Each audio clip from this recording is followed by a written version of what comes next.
Mesdames et messieurs, avant de vous parler du pourquoi je suis gilet jaune, je vais vous faire un texte qui est la personnalité de ce grand éluard. Et je voudrais partager ça avec vous. Mesdames et messieurs, le monde est devenu un grand hôpital psychiatrique et les fous se promènent en liberté. De plus, chaque pays a son chef, le roi des fous. Et pour ne pas que les rois s'ennuient, on leur donne des jouets, des chars, des canons. Passe-moi ton uranium, je te passerai ma propre. Ok, tu me donnes des petits camions de soda et je te donnerai mon pétrole. Et puis, il y a ceux qui n'ont rien à échanger. Ils vivent au tiers. C'est le tien.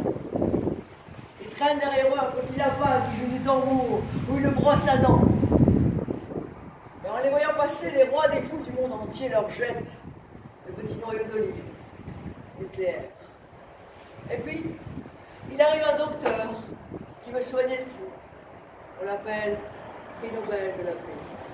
Alors, on lui accroche une grosse médaille sur le cœur pour qu'on voit bien l'endroit où il faut tirer pour le tuer. Et la vie continue, bien sûr. Et les rois des fous du monde entier s'entourent de débiles qui choisissent eux-mêmes. À l'Élysée, je l'aurais fait aussi. Le premier débile, le débile des finances, le débile des armées, et les débiles donnent des conseils au roi des fous pour gouverner les cons. Et les cons, mesdames et messieurs, sans votre respect dans l'histoire, c'est toujours nous. Alors, si tous les cons du monde entier voulaient se donner la main, on obligerait les fous à casser leurs jouets, leurs chars, leurs canons. Et on pourra enfin se promener sur les jardins de la terre qui sont si jolis quand on n'y fait pas la guerre. Alors, mesdames et messieurs, pourquoi je suis gilet jaune? D'abord, c'est pas la taxe carbone, je suis honnête, j'en ai rien à... Voilà, c'est le correct, j'en ai rien à faire.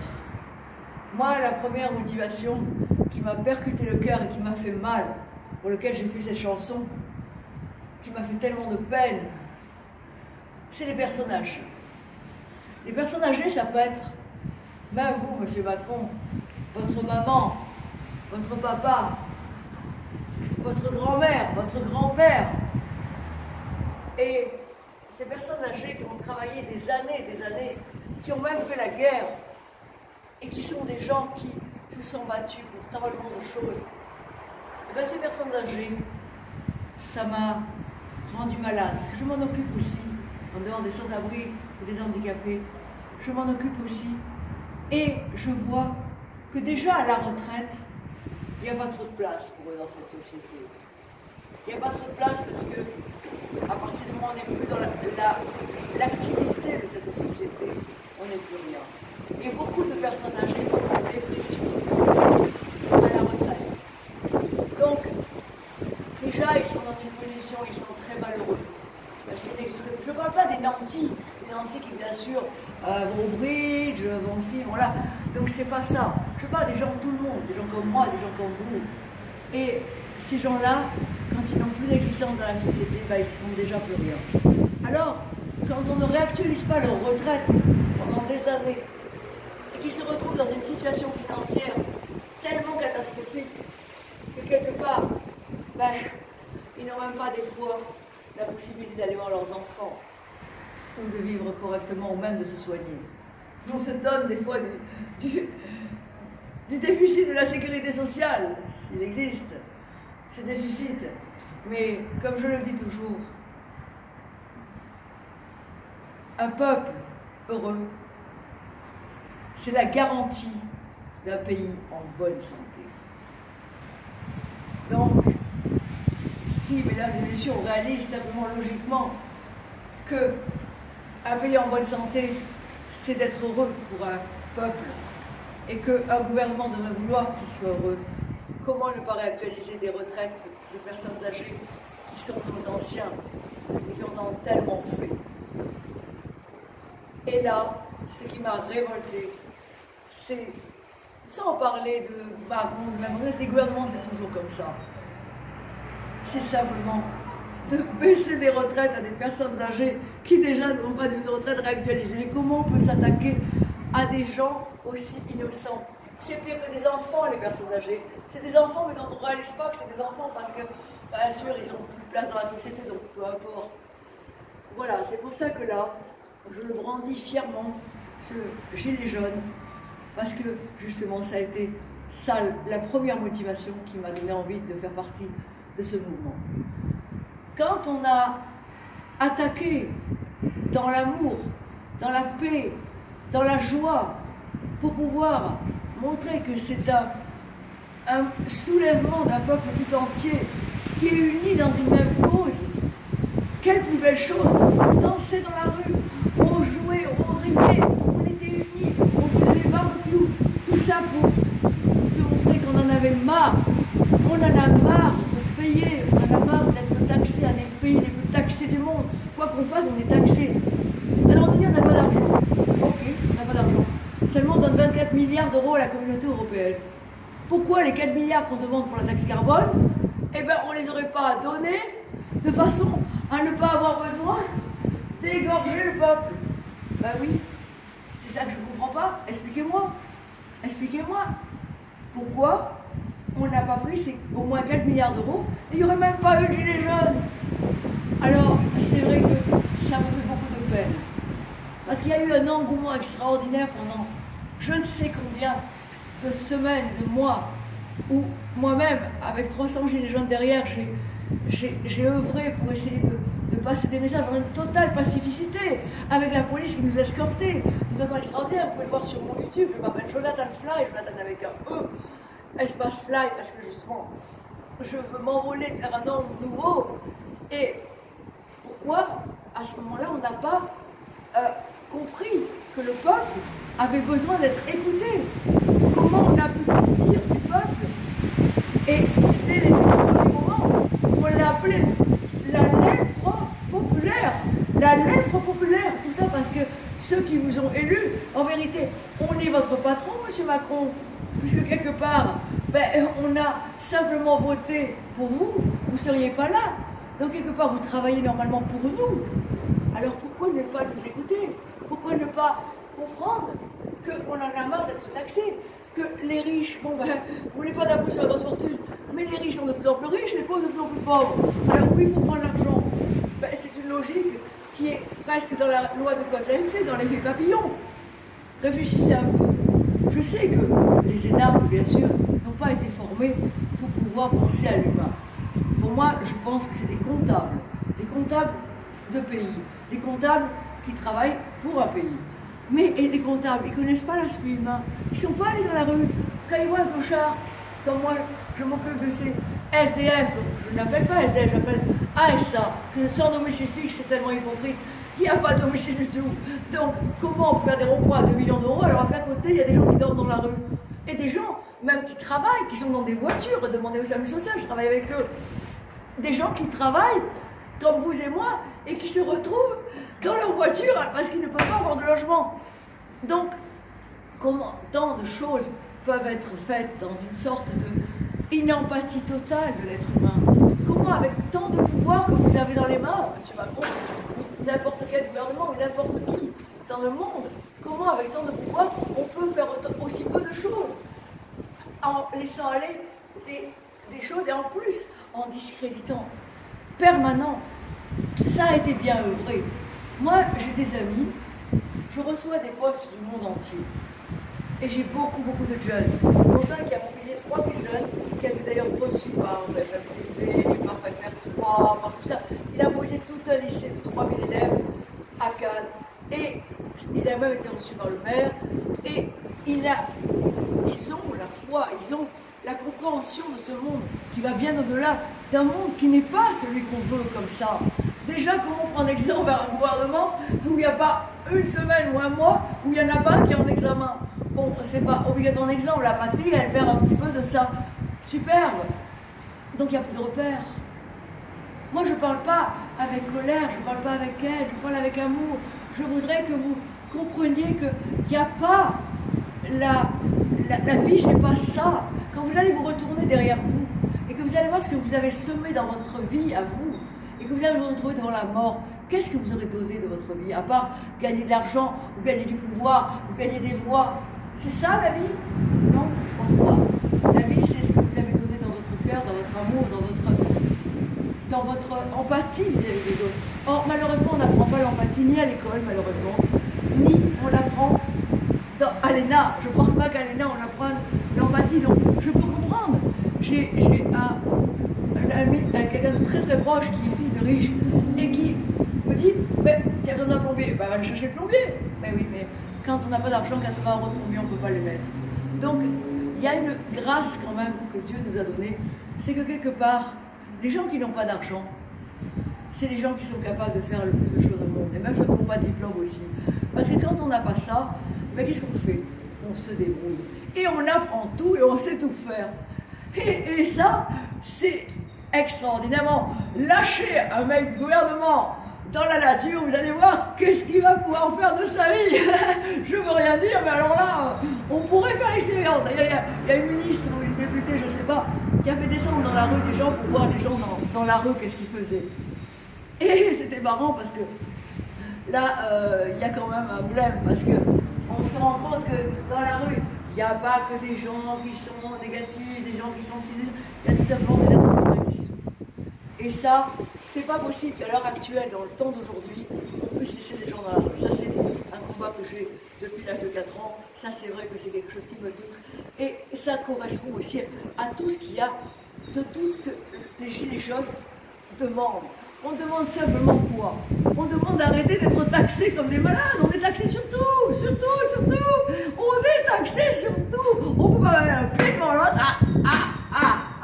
Et on est taxés. Là, moi, dernièrement, je sais pas si c'est parce que je suis gilet jaune, mais on m'a mis un procès, comme quoi c'est 15 jours que ma voiture, elle bouge pas. Tous les jours, je prends ma voiture et j'ai la preuve qu'elle est elle est dans un parking, donc j'ai le ticket. Donc il y a des tas de choses qui sont illogiques, qui sont tellement ridicules que je ne comprends pas. Expliquez-moi pourquoi, à l'époque où justement tout était pacifique au niveau des Gilets jaunes et que tout le monde était réuni, parce que beaucoup nous ont lâchés, pourquoi? À cause de la façon tellement intelligente du gouvernement pour présenter les choses ainsi que des médias. Donc je remercie Canal+ de me donner la parole. Merci. Parce que, et si je peux l'avoir, cette parole, pour expliquer des choses simplement, avec beaucoup d'amour et d'intelligence, j'espère. Je suis blonde, mais je suis une fausse blonde, ça va. Alors, je vous explique simplement une chose. Moi, de mon côté, je reçois des vidéos, et même vous pouvez voir sur mon YouTube, de petites mamies qui se sont fait gazer en plein la figure, directement. Je reçois des vidéos d'handicapés qu'on a frappés. Je reçois des vidéos d'amis à moi, une petite jeune fille qui a 18 ans, Chloé, qui est merveilleuse, qui est quelqu'un de pacifique, on ne peut pas plus justement, qui a la foi, qui a la jeunesse, qui a la vie en elle, et qui en vérité a été 17 heures en garde à vue. Pourquoi? Parce qu'elle voulait montrer qu'elle était pacifique, et elle s'est mise à genoux devant les forces de l'ordre, paraît-il, à troubler l'ordre public. Elle est restée 17 heures à l'intérieur, en garde à vue. Pourquoi? Pour avoir simplement montré qu'elle voulait être pacifique, qu'elle prouvait aux policiers qu'elle était pacifique. Ce n'est pas les policiers que je mets en jeu. Ma famille est dans la police, donc je sais très bien ce qu'ils vivent. Et j'ai même beaucoup de policiers qui m'ont envoyé énormément de vidéos me disant que dans l'article des droits de l'homme, que ce soit dans l'armée, parce qu'il y a aussi des gens de l'armée qui s'insurgent, il y a les pompiers, Amnesty International, l'ONU, tout le monde s'insurge contre ce qui se passe à l'heure actuelle. Parce que même si, malheureusement, je vous en parle, et j'espère que tous les gens en France et ailleurs, le peuple, le vrai peuple, va arrêter de croire en ce que les médias nous font digérer et nous font voir comme si on nous mettait un tuyau et on nous montre que la télévision. Donc on voit que la télévision. Donc on n'a pas d'autres repères pour savoir ce qui se passe. Quand je vois cette Chloé qui a 17 ans en garde à vue, quand j'ai vu des vidéos des gens de l'armée qui disent que par rapport aux droits de l'homme, chaque être, et à la police aussi, a le droit, quand ce n'est pas dans des lois qui correspondent à quelque chose, à une éthique, On a le droit de s'insurger. On a le droit de dire non, je ne n'obéis pas aux ordres parce que, justement, ce n'est pas des ordres qui correspondent à un aspect. La police est là pour protéger le peuple. Là, au début, aux Champs-Élysées, la première fois, ils ont encadré les gilets jaunes. Ça a été un paradis, tout s'est bien passé. Pourquoi, dites-moi, la semaine d'après, comme par hasard, on a interdit la manifestation? En interdisant la manifestation, et sachant très bien que les gilets jaunes allaient quand même y aller, vous savez très bien que là, si la police n'encadrait pas les gilets jaunes, il y aurait des casseurs. On le sait très bien. On sait très bien qu'il y a toujours des gens qui profitent de cette situation pour pouvoir faire des malversations. Mais là, ce qu'on a fait, c'est qu'on a fait un superbe amalgame entre les casseurs et les gilets jaunes. Et en plus, on a dit, mon Dieu, les pauvres commerces, ils ne peuvent pas travailler. Mais les commerces, c'est les gilets jaunes. Il y a des gens qui ont des commerces. Il y a des gens qui ont le courage de continuer alors qu'ils ont un commerce et qui ferment leur commerce pour travailler. Donc les gens qui ont un commerce et qui sont, on en marre de ça, c'est simplement, demain, s'il y a des lois qui se font, comme à l'heure actuelle, les personnes âgées, apparemment, il y a une loi qui est passée comme quoi il y a des choses qui se font, la taxe carbone, tout ça. Et c'est grâce à quoi? Et c'est grâce aux gilets jaunes. Les gilets jaunes, c'est quoi? C'est tout le monde. Parce que tout le monde en a marre. La police, elle n'est pas assez payée, regardez ce qu'elle vit. Eux aussi ne sont pas heureux de faire ce qu'ils font.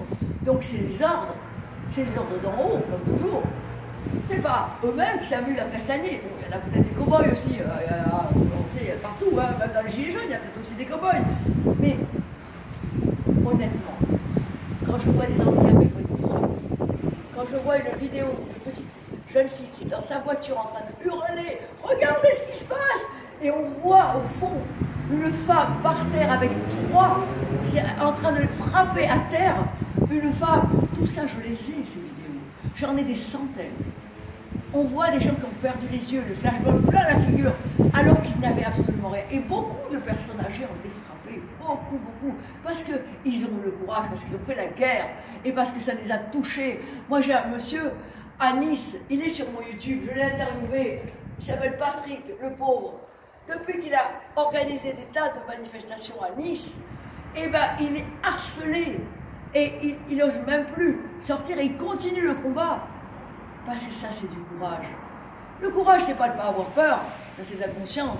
Le courage, c'est d'aller par-dessus sa peur. Aujourd'hui, on est au noir, on est au rouge, on est au vert, tout ce que vous voulez, en tant que gilet jaune. Et là, je prends mon gilet jaune, je m'appelle Jonathan Fly, et je le dis, je suis gilet jaune, et j'ai pas peur. Et qu'on me massacre, qu'on me touche d'habitude, de toute façon, c'est pas la première cause, je pars en guerre, je fais tellement de choses, que je suis toujours acculé à beaucoup de danger. Et je m'en sors, je ne sais pas comment, peut-être parce que je suis coiffée d'en haut pour me dire qu'en vérité, je suis dans le bon chemin, parce que ce que je dis, ce que je fais, c'est quelque chose qui correspond à vraiment de belles choses dans mon cœur, dans la vie et dans tout ce que je prône dans l'humanité. Et mon combat, c'est ce combat-là, d'essayer de comprendre pourquoi on est en train de monter de façon absolument, mais alors, intelligente, très intelligente, la PNL, tout ça. Ils sont formés, mais alors, d'une façon de main de maître, messieurs, dames, messieurs du gouvernement, de main de maître, qu'est-ce que vous avez fait? Il y a une maison qui est abandonnée, où il y a un petit incendie. Oh là là là là là là, mais c'est des gilets jaunes, obligatoirement. Alors dites-moi, vous qui êtes dans les lois, la présomption d'innocence avant d'accuser, elle est. La présomption d'innocence, c'est de ne pas accuser avant de savoir et d'être sûr et d'avoir eu un jugement. Il y a eu un jugement, il y a eu une preuve que c'est les gilets jaunes? Non. Par contre, ça fait un tollé, l'insurrection de tout le gouvernement pour manger le peuple, arriver à une violence envers les pauvres ministres, les pauvres députés. Mon Dieu, alors, eh bien non, on est des violents, on est des méchants. Au début, on dansait dans les rues. Au début, on faisait des barbecues. Au début, il y avait une solidarité extraordinaire que si le gouvernement avait réalisé dans une petite empathie, pas beaucoup, une petite, qu'en vérité, au lieu d'être la lèpre populaire, on était simplement des gens qui en avaient marre d'être taxés, d'être complètement égorgés, de même pas avoir la possibilité de vivre, parce qu'on vit pourquoi? Pour travailler. Et vous qui avez le pouvoir, vous l'avez dans la main. Et c'est ça que vous en faites. C'est pas dommage quand même? Vous ne pourriez pas créer un monde de solidarité, un monde de paix et d'harmonie? Pourquoi monter cette violence alors que la violence, elle n'est pas des gilets jaunes? Ah, c'est sûr que demain, moi je vois une petite mamie qui se fait massacrer, alors je vais y aller, je me dis, moi aussi je serai violente, croyez-moi. Moi aussi. Parce que la justice, non. Comme disait Kennedy,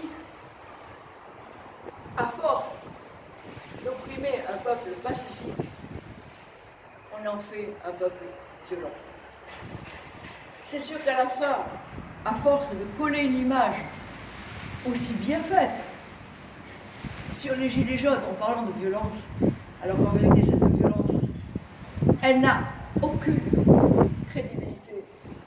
Parce que les victimes qu'il y a, croyez-moi, elles ne sont pas dans les députés, elles ne sont pas dans les CRS. Parce que quand on est face à des flashballs, quand on est face à des armes, quand on est face à des matraques, et qu'on est là avec notre cœur et notre envie de dire non, on veut pas, on veut essayer de faire comprendre qu'on veut se faire entendre. Ils disent, il y en a un BFMD qui a dit, oh, ils veulent pas la communication. Ça fait depuis le début qu'on la veut la communication. Je me voudrais avocat holistique des Gilets jaunes. Il n'y a aucun leader. Il ne faut aucun leader. Ah, il y a une chose très, très marrante du gouvernement qui m'a très amusée. On a proposé aux Gilets jaunes d'avoir des porte-paroles qui seraient des gens de chaque circonscription du Conseil général qui permettraient en vérité de représenter les Gilets jaunes.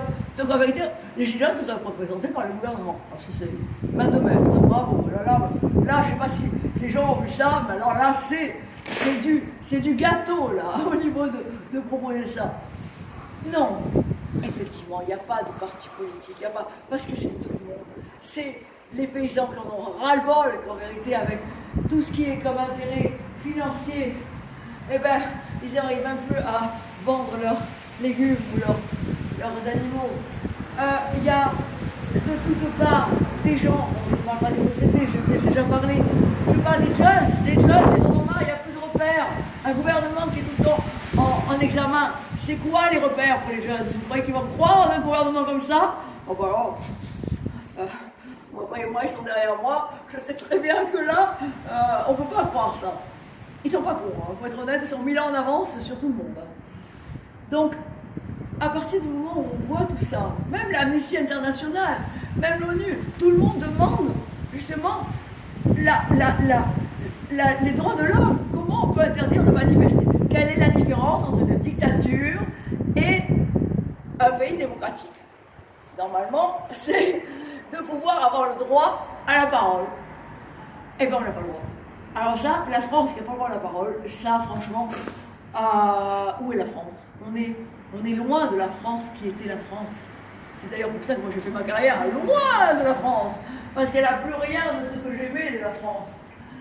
Et là, on se retrouve bien sûr enseveli dans des taxes que plus personne ne peut supporter. On ne peut pas mettre un pied en avant sans avoir une taxe. Donc c'est clair qu'il y a un moment donné, c'est sûr pour les nantis c'est pas un problème, hein, une taxe de plus qui fait 10, 20, 100, 50, une billet de plus, un machin de plus. Par contre, on me dit qu'on n'a pas d'argent dans le gouvernement. Comment ça se fait qu'on met 400 personnes pour fliquer les chômeurs?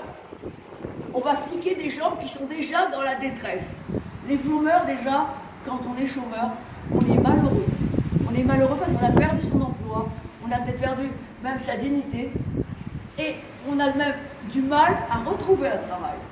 Alors au lieu de les épauler, de faire une structure, au lieu de mettre 400 ou 200 personnes qui vont fliquer pour savoir si vraiment les chômeurs, est-ce qu'ils vraiment ils veulent travailler, ou est-ce qu'ils ne veulent pas, ou est-ce qu'ils profitent de la France? Non. Pourquoi on ne mettrait pas ces gens-là pour essayer de les soutenir, pour essayer de leur apporter une aide humaine, une aide psychologique, une aide qui leur donne envie de retravailler? Parce que des fois, à long terme, sur le chômage, les gens, ils n'ont plus envie de travailler parce qu'ils sont en dépression et parce qu'ils n'ont plus la niaque. Et surtout quand on les flique, alors encore plus. C'est comme les jeunes, si on les encourage, oui, si on dit que vous êtes des merdes, ben ils seront des merdes. on est à l'image de ce qu'on renvoie comme image. Alors, moi, c'est pas quelque chose de politique, je suis apolitique. Hein. Je ne connais rien à rien de la politique. Je ne veux surtout pas le connaître. C'est pas parce que j'ai des députés que je prends en vidéo parce que c'est des gens qui m'ont aidé pour des gens malheureux. C'est pas parce que j'ai des gens qui m'apprécient en dehors de ce que je fais, parce que je fais des choses humanitaires et que je n'ai rien, que je le fais avec tout mon cœur, que pour autant que, en vérité, tous les hommes politiques ne sont pas des pourris. C'est mon grand sort de l'ENA. On n'a pas appris à aimer, on ne sait même pas le prix de la baguette de pain. Donc on est des comptables, peut-être, mais on n'a pas appris à aimer. Il n'y a pas de permis d'aimer.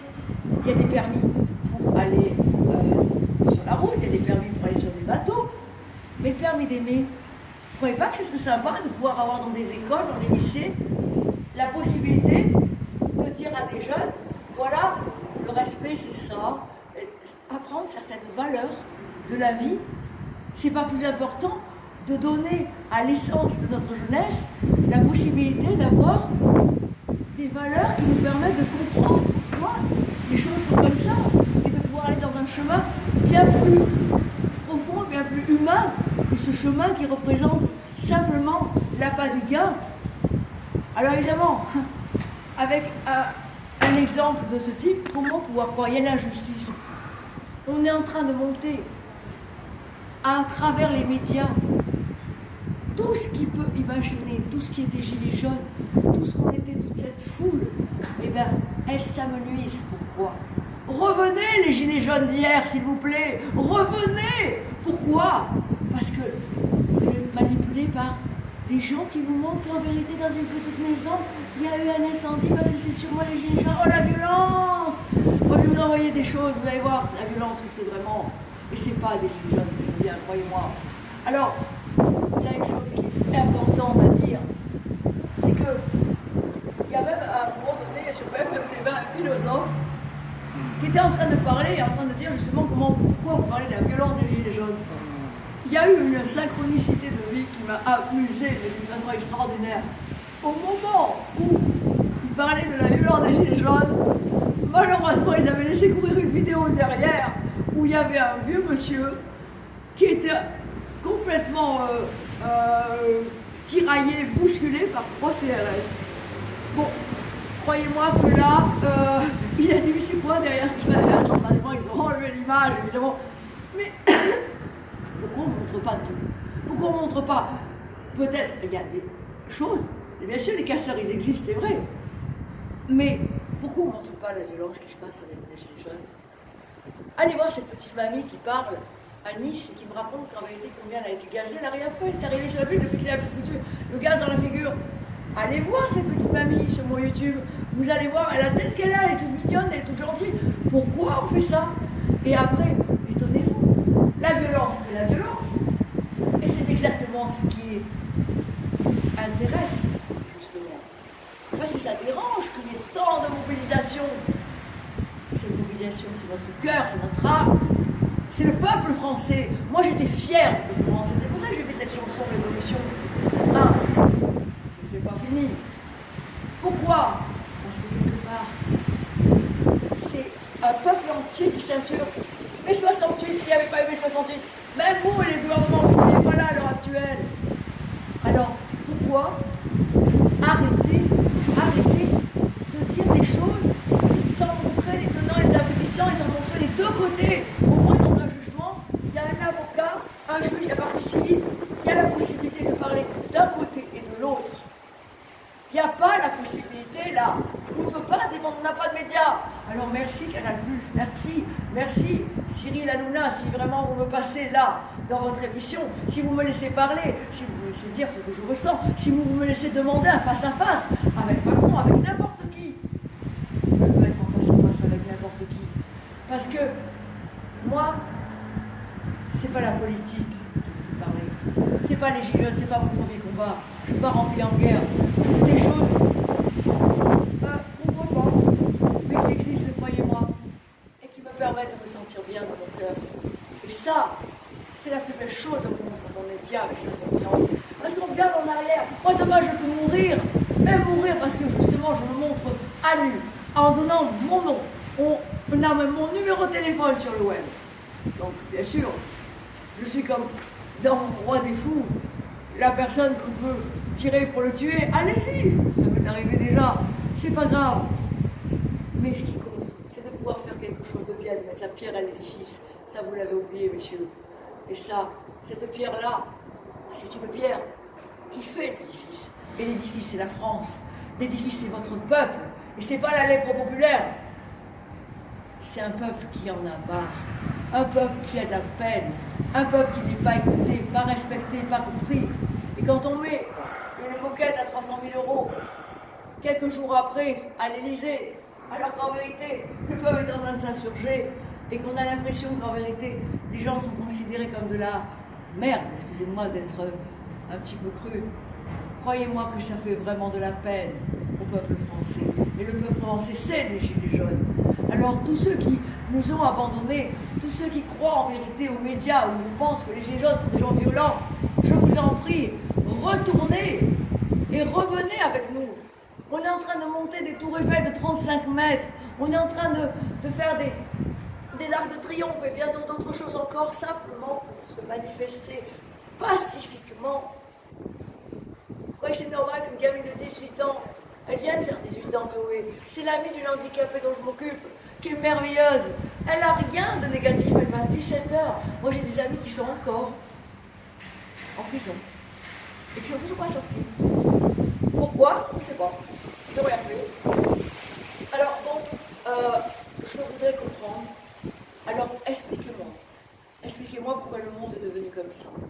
Expliquez-moi pourquoi, à l'heure actuelle, on est dans un monde où il n'y a que l'argent, le pouvoir, la matière. Expliquez-moi pourquoi demain, si on continue comme ça, c'est la fin. Il y a des astrophysiciens à l'heure actuelle qui ne savent plus comment mettre en émoi le monde pour expliquer qu'en vérité, avec tout ce qui se passe au niveau de tout ce que nous tue, la nature, les animaux, le poumon du monde avec la nature, et qu'on est en train de tuer notre planète. Alors croyez-moi, il y a des causes beaucoup plus importantes à pouvoir investir au niveau du travail dans ce monde. Alors s'il vous plaît, je finirai juste sur une phrase, une simple phrase de Nietzsche. Je ne suis pas une adepte de Nietzsche, mais Nietzsche dit vivre, c'est souffrir. Survivre, c'est donner un sens à cette souffrance. Alors même si vous n'avez pas appris, mesdames et messieurs, à l'ENA, ce que peut représenter la souffrance des gens en bas, parce que je vois des gens riches qui, leur seul problème c'est de tailler la haie. Oh là là, c'est difficile, tailler la haie, vous vous rendez compte? Ici on la taille comme ça, on la taille comme ça. Voilà, ça c'est les problèmes de certaines personnes qui sont nantis. Ils ne réalisent pas que de l'autre côté il y a des gens qui ne savent même pas comment ils vont bouffer le soir. Alors s'il vous plaît, changez les valeurs de ce monde et essayez, avec le pouvoir que vous avez dans la main, comme je le dis dans ma chanson, c'est pas beau que vous puissiez ne pas le mettre en exergue pour votre peuple et pour donner un petit peu plus dans l'humanité de ce qu'on représente tous, tout simplement des êtres humains. Une âme de quelqu'un dans la rue, elle n'est pas moins grande qu'une âme du gouvernement. On est tous des âmes.